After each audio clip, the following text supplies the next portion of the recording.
diezgan neatkarīga un pašpietiekama, arī ar gana labu pašvērtējumu. Šis cilvēks ir ar ļoti spēcīgām prāta spējām, viņam ir vēlme mācīties, pilnveidoties un attīstīties.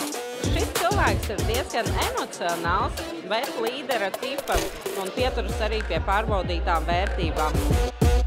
Šodien palīdzu studentiem labāk iepazīt viņu profesionālās stiprās puses un varbūt tur, kur labāk nelīst iekšā.